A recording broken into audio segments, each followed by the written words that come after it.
Hi friends, இன்னைக்கு ஊர்லேருந்து அண்ணா அண்ணி தாத்தா எல்லாம் வந்திருந்தாங்க. ஸோ அதனால எல்லாம் வெளியே கிளம்பியாச்சு.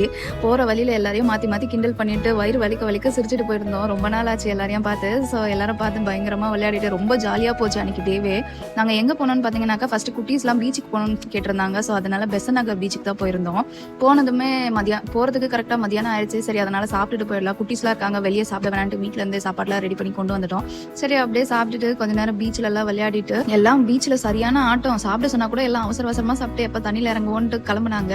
நாங்க போறதுக்கும் கரெக்டா 1 மணி அந்த மாதிரி தான் இருந்துச்சு. நல்லா வெயிலுங்க, சரியான வெயில், எல்லாம் கருத்து போயிட்டோம். அதுக்கப்புறம் என்ன பண்ணாங்க, அது பீச்ல விளையாட சரியான நேரமா தான் இருந்துச்சு. எல்லா குட்டீஸும் விளையாண்டு முடிச்ச அப்புறம் தாத்தாக்கா அம்மாக்கு கோவில் போகணும்னு சொன்னாங்க. ஸோ பீச் பக்கத்துலேயே முருகர் கோவில் இருக்குன்னு சொல்லியிருந்தாங்க, அறுபடை முருகர்னு சொல்லிட்டு. எல்லா முருகரும் ஒரே இடத்துல பார்க்கலான்னுட்டு அதனால அங்க போலான்னு கிளம்பிட்டோம். சரி, கோயிலுக்கு சீக்கிரமா கிளம்பலான்னு பார்த்தாக்கா யாரும் தண்ணியில இருந்து வெளியே வர மாதிரியே இல்லை. அவங்களுக்குலாம் ஏத்த மாதிரியே கோயிலும் சாயந்தரம் 5 மணிக்கு தான் திறக்குன்னு போட்டிருந்தது. ஸோ அடுத்தது நாங்க எங்க போனோம் என்ன பண்ணோன்றது நெக்ஸ்ட் வீடியோல பார்க்கலாம்.